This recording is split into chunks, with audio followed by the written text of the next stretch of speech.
Hey, it's Steven here from Marketplace Superheroes, and in this video I'm going to break down the 10 steps you're going to go through to get your Amazon business up and off the ground from complete scratch. Welcome to the video. Yes, we are going to cover the 10 steps you're going to go through to launch your Amazon business from complete scratch. Now, if you have any questions, make sure to ask them in the comments. Also, while I have you here, please like this video and subscribe as well, because it helps us make more of these videos just for you. So any questions, jump into the comments. And without further ado, let's get into step one. So the first thing you absolutely need to be successful on Amazon is what? It is a product and products. The worst thing you can do is go into this business and only ever rely on one item. So we have to start with what makes up a good product that's going to work for you on Amazon. Well, let's talk about it. Number one, when you're going through your product research, as we will cover in other videos, you got to have something that has a generic keyword that is basically less than 10,000 searches on Amazon. So let's say we put plastic shoe boxes into the Amazon search bar and we search it, we have to see that the results are less than 10,000 at least. The less the better. Why? Because there's less competition on Amazon for those types of products. You know that the types of items we look for at Marketplace Superheroes are low competition, in-demand products that make a small number of sales every day on multiple Amazon platforms. So that's the first thing we look for. Next, most of our items are not top 100 sellers. Yes, we start with the top 100 when we're researching in a category, but typically then we click into a product and what do? We look for products that are related to that item, but are not as competitive. They're not top 100 BSR in a category. So if you're looking for the plastic shoebox example, we click through, maybe we see plastic shoeboxes are too competitive, but then we start to say, what did other people buy that also bought plastic shoeboxes?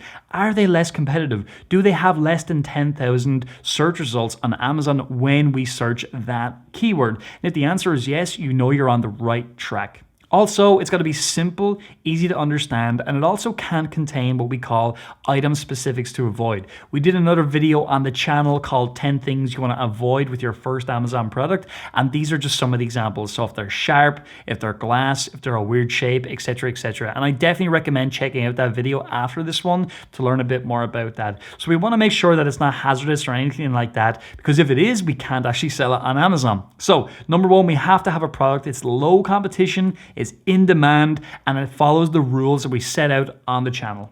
Second thing is, we've got to identify a way to improve the offer that we're selling on Amazon. Well, it's simple. Look, if you're selling the plastic shoebox or the cardboard carrier that we talked about in other videos, and you're just doing exactly what everybody else is doing on Amazon, you can't expect to get good results. So how do we identify ways to improve the product that we're going to sell? The easiest way, we call it the gap research methodology. And what we do is we go to the products that are already selling that we're basing our research off. We go to the reviews of those products, and what do we do then? We look for, well, what are the 3, 2, and 1-star reviews for that product? And what that gives us is a lot of ideas as to how we can improve the product.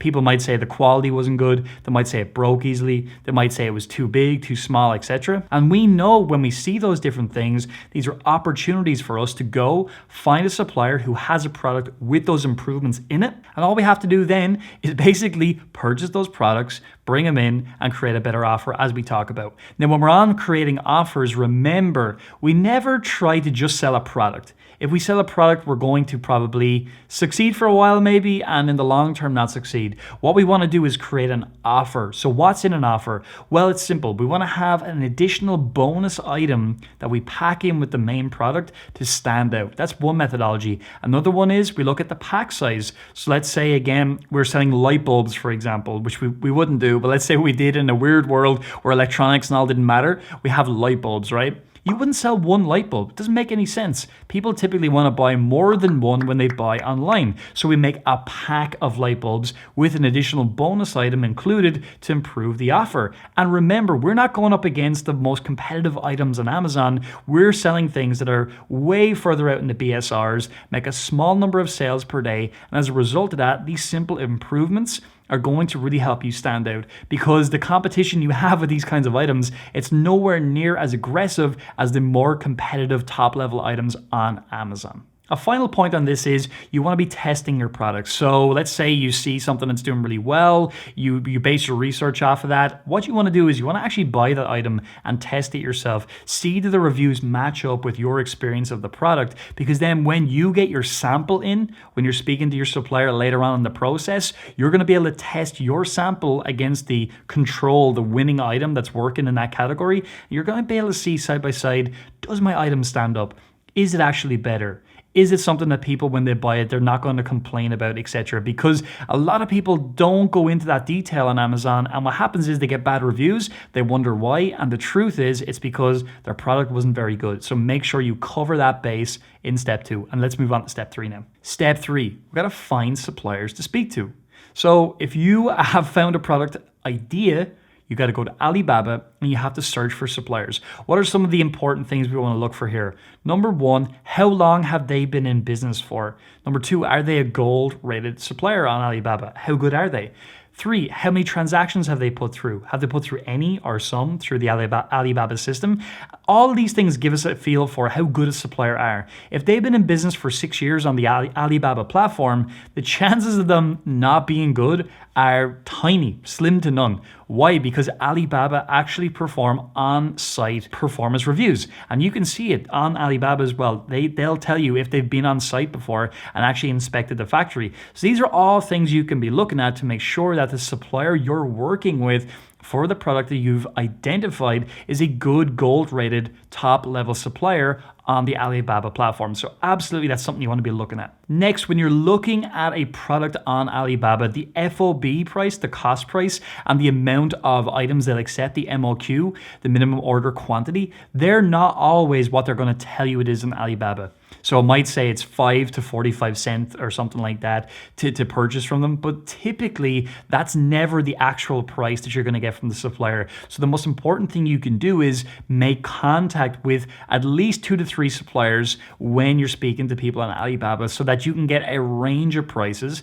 Also, I highly recommend getting a range of samples.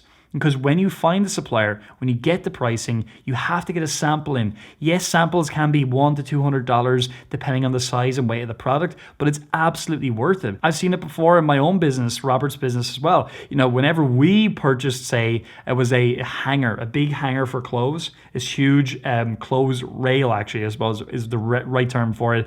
We noticed something when we brought it into stock after not testing it as a sample because it was too expensive. The join was poor, the quality was poor, it felt rickety, it felt poor. What did we do?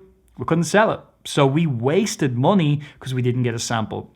So in Alibaba, we check all those different things, make sure they've been in business for a long time. We then go and check out what's the actual cost price from them. We get the dimensions, we get the weight. As you know, at Marketplace Superheroes, we have a software you can put all this into and see your profitability. Also, at this point, we want to look at what is the price that the top level competitor is selling for. That's likely going to be the price that we're going to sell for as well. And then, of course, as I just said, when we're speaking to suppliers, get in the sample, test it against the control, the winning item that we found, and you're on the right track. Final point on speaking to suppliers. Number 1, whatever the minimum order quantity is that they're going to tell you, we never order the full minimum order on our first order. We do a trial order, 60% of that minimum order. Why? Because we want to test it in the market. We want to make sure it's going to work for us. So if they tell us that you have to order 300 units, we're going to try order 180, 150, etc. And this makes a lot of sense. Sometimes you have to pay a higher price to that supplier to test it, but it's worth it because you don't want to be stuck with hundreds of units if for whatever reason you've not done your research correctly. Step 4, I have covered it a little bit in step 3, but I want to make sure that you do it. Get your samples from all the suppliers. Test the quality. Try out the product. See if you can break the item. See if the control item matches up with the reviews. Check all of that in detail because you have to be 100% confident that the item you eventually choose from one of your 3 suppliers is the absolute best item that you can be selling. It's going to get good reviews whenever people do review it. It's not going to break. All of those things are critically important. And if you skip this step, I guarantee you're going to run into problems. So do not skip step 4. Step 5, we want to choose the best supplier. How do we do that? Well, we look at a couple of things. Number 1, what's the best price that they give us? So that's a key element. 2, what's going to therefore be the best profitability? And then 3, it's obviously the item quality. You could actually flip it over and say we start with item quality, we then check pricing, we then check profitability, and from there we're going to see we're making money, the item is great, it's in great shape, it's going to work with us for the next few years. Now we're in a good position. At the same time, and again, we do cover this in much more detail in our programs, we would have identified a bonus item as well, and we want to do the same thing there. Test it, make sure it's good, all those different things. And if it's from a different factory, we want to speak to that factory and make sure we get samples as well. And we want to do the same process with our bonus item as our main item. So getting samples, all these different things, you just got to do it. Do not skip these, please. So when you're choosing the right supplier, it's a balance of product quality, pricing, and profitability. Very, very simple. And we'll move on to step 6. Now we want to place the order with the supplier that we've chosen. So what does that involve? Number 1, obviously we make contact with the factory or the supplier that we want to work with. And then we say we want to place an order. What they'll do is they'll say, well, for the number of items you want to order, this is going to be the price to do the whole order, get it fully produced. What's going to happen then is you're going to place a 30% deposit to place the order. Production will then begin. It'll take about 30 days or so, maybe 45 days, depending on the factory. They'll tell you their production time. And then when it's completed, typically to allow it to leave the factory, that's when we pay the remaining 70%. And what will happen at this same time, I'll cover in just a second, is we want to connect a shipping company, a freight forwarder, of which we can help you with as well. You want to connect the freight forwarder at this point when you're placing the order, and we'll cover that in just 1 second. Just before we do that, it's important to mention that our packaging and our product, when we're speaking to the supplier, you're probably wondering, how does all that work? Well, when we place the order, we're going to basically say, what's the packaging you have right now? Let me see what it looks like. So they'll show us, they'll send you the box, they'll send you the soft packaging, whatever the case may be. You want to try to get your items as close to soft packaging as you can. Why? Because it won't get damaged whenever it ships from the supplier to you. There's so many steps that happen in between. If you've got a gift box, and sometimes you cannot avoid a gift box, and that's just the way it is, and that's fine, you have to understand that the corners can get bent, they can get damaged in transit, and it's important that that doesn't happen, because anything that's damaged, when that arrives with Amazon, what's going to happen? They're going to reject the item because in their view, it's not fit to send out to customers. That's why we try to get to soft packaging as much as we can. If you cannot avoid gift boxes, one of the things you can do is you can do inner boxing, which means you've got the big outer box, which contains all your products inside it, and then we inner box a number of products at a time, maybe 10 or 12, whatever the case may be. So it's another box around the products, and that helps further protect them and make sure that it doesn't get damaged in transit. And a lot of people will tell you, oh, inner boxing costs more. Suppliers might even tell you don't do it, but it makes complete sense. It's a tiny additional charge, and it's going to basically stop and avoid you from having to throw out items or rebox items or all of these different eventualities you want to avoid. Step 7, I mentioned it a second ago, we have to arrange shipping with a freight forwarder. Now, I'm not going to cover finding a freight forwarder and stuff like that, and the reason is we've spent the last number of years at Marketplace Superheroes building our own shipping service called Superhero Freight. It's very simple. It's only available to members at the time of talking, members of our program. It will change as time goes on, but in basic terms, what we're able to do is give you an online app, and basically all you do is you connect your supplier with us onto the app, and we take care of absolutely everything. If you didn't have that, what you'd have to do is as follows. Number 1, find a freight forwarder. How do you do that? You have to Google it, speak to other people who maybe have a freight forwarder. A freight forwarder then is a company who connect with the supplier and a shipping line, and they get your products onto either a container that they're running, or they help you air freight, shipping your items via the air, via an airplane, right? Now, what you're going to know is, and you're going to see is, when you first do your orders, you're going to have small orders. They're not going to be huge. Therefore, you're going to be getting what's called an LCL, which is a less than container load. All that means in simple terms is a freight forwarder looks at your shipment, they see that it's small, they say, I'm going to take that shipment, I'm going to put it onto a container that I can get access to from a shipping line, and it costs you a lot of money. How we avoid that issue is we actually put on our own containers at Marketplace Superheroes through Superhero Freight, and we put your items into our member containers with everybody else. This saves you a ton of money and is a lot more efficient because we have an online app that shows you how everything works, where everything is, so you've got full visibility at all times. But if you don't work with us for whatever reason, there are other options out there like Freightos and different companies like that who are good, but just bear in mind, like, you'll have to find a freight forwarder if you don't work with ourselves. So I've given you a couple of tips on that, and it's important that you just find someone you can work with who understands your business as well, and understands then that you're working on margins and you're not going to be able to pay a ridiculous amount of money for shipping as some of these freight forwarders charge. A really important point as well, just before we finish on freight forwarders, is they have to have some kind of presence in the country that you're getting your items produced. So if it's in China, we actually have a partnership with a warehouse in China. So we're able to put your stuff into the ports like Shenzhen and places like that. You have to make sure that a freight forwarder is going to be able to give you that same service, because basically what happens is you place the order with the supplier, right there and then you get your freight forwarder involved. Do not get your freight forwarder involved when your products have been produced. It's a terrible idea. You want to give yourself lots of time. The freight forwarder then has to get those items into a consolidated warehouse in China, and then they have to get them onto the boat, onto the ship, onto the container, right? From there. That process will all happen through a freight forwarder. You won't have to do all of that. And as I mentioned, we can help you with that as well. So that's just the process at that point. Something that a lot of people talk about is, I'm going to ship directly from China to Amazon. It's an absolutely terrible idea. Please do not do it. There will be people who will tell you that you can do it, you should do it. I'm going to tell you why it's not a good idea. Things can get stuck in customs, and it happens. Sometimes people mark Amazon or what are called the importer of record. Amazon are not the importer of record, you are. And if that gets incorrectly marked, what's going to happen is your products are going to get shipped into Amazon directly, and they're basically going to say, you ordered these, you own these. Amazon will say, we're not the importer of record, reject. So you don't want to be in that situation. And how you avoid that eventuality is you ship to a pre-Amazon location. If you're in the US and you ship to your home, that's an example. If you use a service like Superhero Freight that I talked about, we obviously have a warehouse in the US as well that it goes into before it hits Amazon. Why would you want to use a pre-Amazon location? Let me give you a couple of reasons. Number one, what happens if your items arrive damaged?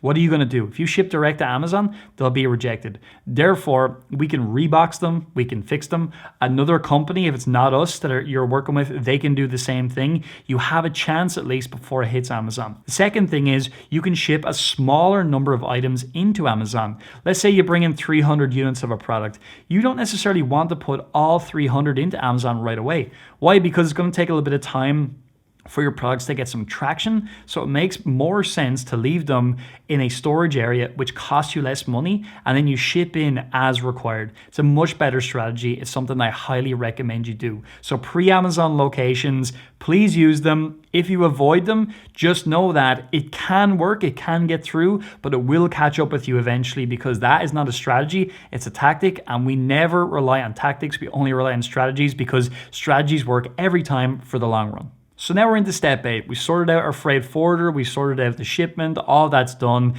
The shipment will begin. Your items will arrive on a container, they'll be placed onto a ship, and then they will ship across.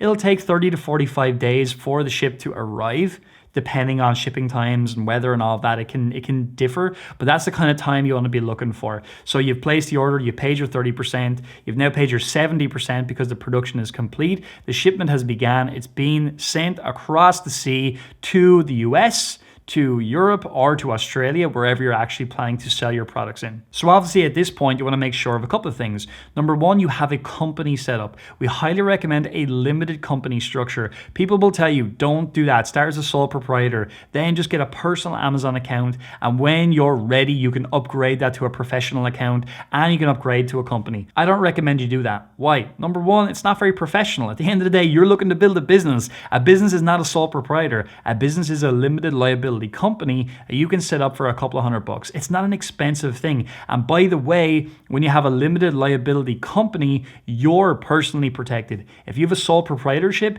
you are not protected. The business is you and you are the business. Therefore, if anything negative happens, it falls on you. When you have a limited liability company, it falls on the company, because the company is seen as an entity, a real living thing, even though it's just an idea. And that's just something that you absolutely must do. Also, therefore, you set up your Amazon account. I mentioned it already, you must set up a professional account, a real business account on Amazon. Do not go with the sole proprietor route that I just talked about, right? It just doesn't make sense. It's $39 a month for the Amazon.com account. It's, I think, about £25 or something like that for the European account. So together, these are not expensive things. You get access to millions of customers for a tiny amount of money per month to access that. So you just do not skip this. I've also seen people set up these things too early as well. They haven't found an item, they haven't identified any of these things, and they're setting up an Amazon account. That doesn't make sense either because you're not ready to sell. There's a balance here. You have to set it up at the right time, that it's early enough that if Amazon asks you for extra information about your company or about you have the time to give them that. But at the same time, you can't set it up so long ago that it's months before you get your item and you're paying that $39 or whatever every single month. That said, I have seen people get that money back for unused months, but it's just something to be aware of as you're going through this process. You got to have a company, you got to have an Amazon professional account set up, because you are going to build a real business, and real businesses are set up the right way. Now it's time to also market our products, get them ready to sell. So what we're going to have is our business and our Amazon account. Now we're going to take the product that we're going to be selling, and we're going to have that photographed, number one. We're then going to have our listing title created, and we'll teach you about keywords and stuff like that in another video. So we're going to have a title, we're going to have our bullet points, we're going to have our description created, and we're going to have at least 6, if not 8, images of our product, all different angles of the product, because you want to have a 3D version of the product in place so that when people are looking at your product, they can see it very, very close and in big detail. The product, they can zoom in, they can look at everything, see the quality is good. That's all there. We'll teach you about listings in another video on the channel. This is stuff that you want to have in place. Quick word on keywords as well. You want to make sure that you're using the most profitable, the most searched keywords at a very easy level. I'm just going to give you one strategy you can do right now, and you can check this out. Go to amazon.com or amazon.co.uk and start typing in the keyword that you're going to look to rank for on Amazon.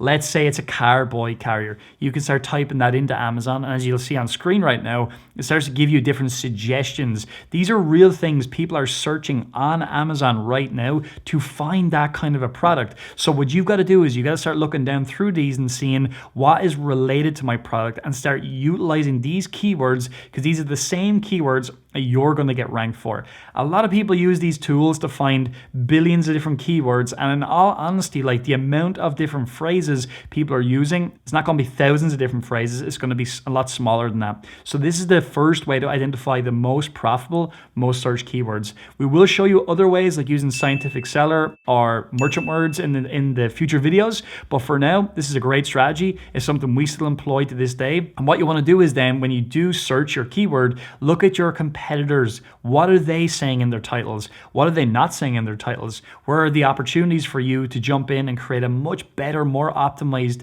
title that's going to help you be ranked and be found on Amazon? We're on to step 9. We're almost there in this 10-step journey. So what is this step? It is to get your items translated. So we have our listing complete, like we talked about. Now you want to go and get it translated. There's services out there like translated.net. There's other e-commerce services there. We also offer a translation service inside Marketplace Superheroes that you can grab as well in our ecosystem. But whatever way you get it done, you want to find a translation team that understand you're going to sell this on an e-commerce platform, and then they'll look at your English listing. They'll start to identify the keywords that you're utilizing in your title. They'll identify everything else, and they'll just get it translated for you. I know it can be kind of scary if you don't speak the language and all of that, but it's just good to trust the initial translation, get it launched, and then you can start to see when it's launched, okay, how many people are viewing our listing, how many people are buying from our listing. If we're not getting any sessions on our listing, and we'll talk about that down the line in another video, but basically if people aren't arriving on our listing, we can start to say to ourselves, are we using the right keywords or not in these different languages? And there's many different ways to identify the right keywords. The simplest thing to do is what we've already taught you in English, is take, say, the German keyword, put that main keyword into amazon.de, and you can start to see all the other listings that are in that market, and you can just translate the different listings that you see and start to identify what are the different words, what do they actually mean in that language. Is it relevant to my product? Do I have it in my title? No, I should add that in. That's a really simple way to look at it. So you're you're going to get everything translated into multiple languages. And a brief point on this just to be aware of, like the character count of different languages can be a lot bigger than in English. So you might have to edit your title, edit your descriptions a little bit to suit the character counts that Amazon actually give you. So that's just something to be aware of in step 9. At that point, we're basically in a situation where we have product or products, we have them translated, we have our Amazon account set up in .com and Europe, or just in one or the other, depending on what you want to do to launch your business. We have our items translated then if we're selling in Europe. We're in great shape. So when the item arrives into Amazon, we're going to be able to launch and get that selling. And we're on to step 10. I know there's a lot of detail in this video. We're now going to launch our products. So what's going to happen here is your items are going to arrive where, let's just say .com for now in the US. They arrive at our warehouse at Superhero Freight or a partner's warehouse if you're using a partner. And then what you're going to do is in your Seller Central account, you're going to create what we call an inward FBA order, which basically means you're going to tell Amazon, we're going to be shipping in this product and here's how many we're going to be shipping into you at that point. So once they arrive into Amazon's fulfillment center, and in the US, you may have to send them to multiple fulfillment centers, just something to be aware of. Let's just take one fulfillment center for now though. They arrive, and at that point, your listing that you've already created earlier on, that will go live on the Amazon platform at that point. And so what you're gonna do at that stage is a couple of things. Number one, you're going to launch a simple PPC campaign on Amazon, a paid advertising campaign. And just to start, we do an automatic campaign. We'll talk about PPC in other videos. We'll bring in Keith, our PPC expert at that point, to give you more detail on that. But at a basic level, it's an automatic campaign just to see when we launch on Amazon, what are the different keywords that people are going to be typing in to find our product? And that's what an automatic campaign does. Amazon goes and looks at your title and it says, okay, let me just put out a whole bunch of different keyword ideas into the paid advertising system and let me see what you're starting to be found for at a very basic level. That's what we're going to do there. Remember, we're not selling something that's super competitive because of the Marketplace Superheroes model. So the likelihood is you're going to start to get found within a few weeks of being launched and getting your PPC off the ground. It does take a bit of time to get into the Amazon system. So I want to kind of set your expectations at the right level. People do all different kinds of things at this point. Some people even talk about the products they sell on Facebook, on their personal profile and stuff like that. It's not something we actually really do at Marketplace Superheroes. We allow the market to basically help us get launched and allow Amazon to help us get ranked. But that's certainly something you might look into. I highly recommend though that you keep a simple process at this point. Use the PPC, start get some initial sales, and then you're going to naturally start to rank in the Amazon system, because as you start to make sales, Amazon starts to see this product is something that people want. So we're going to actually rank it organically as well, because what do we want to do? Our goal is to give people a great experience on the Amazon platform and sell what they want to them. So your product then will become that as you make more sales, as you bed in further to the Amazon system. Remember, when you're selling in Europe, you're going to be able to send all your inventory to one country. Your translations will go live when your item hits that one country's fulfillment center. And now what have you got? You got international expansion inside the European zone. And remember, the big thing about Europe is if you sell, let's just say in Germany, you also get Austrian customers to come to you. If you sell in France, you get Swiss customers coming in and looking at your products. So there's a huge wide-ranging benefit to selling in Europe and the US at the same time. That said, I understand if you've never done this before and you just want to launch in one market, I totally get it. But at the same time, it makes sense to launch in as many markets as you possibly can, because your items will sell out faster that way. That's it for this video. Hope you enjoyed it. I know there were about 1 million different things that we covered today, but I really wanted to give you very much a step-by-step look at the whole process. There are steps in between each process that I just don't have time to cover. It would literally take hours for me to do that, as I'm sure you can appreciate, but I wanted to give you a really good process so you can understand it when you're going into this business. As always, I'll always ask you to subscribe to the channel, like this video, and please comment. Ask me questions about the process that I've covered today. What didn't I cover maybe clearly enough for you? What don't you quite understand? Maybe just have a comment about the video. You liked the video, you learned something today. Even share what was one thing you learned that you didn't know before you watched the video. The reason I ask you for all this is because the more interaction we get in these videos, the more YouTube will show it to other people just like you who are trying to learn this stuff. And let's face it, the material that's out there is not always very detailed. We try to cover as much as we can, give as much as we can. So I'd really appreciate a subscribe, a like, and a comment. It really, really helps us. Also, as always, we give you free education at Marketplace Superheroes. To get that, just scroll down to the description and you will see a link there. Click the link, it'll bring you back to our website, and just put your information in there, your email and your name usually, and we will send you some free training straight away. Also, if you go to the pinned comment down below, you'll see the same link in there as well. It's the exact same. Click through and we would love to help you, teach you more of this stuff, teach you step by step how to do this the right way, because I'm sure you're realizing these videos, as detailed as they are, it makes a lot more sense to jump in, get help with a step-by-step system, and get the support from our community and our mentors as well. So hope you enjoyed the video. Please subscribe to the channel and I will see you in the next one.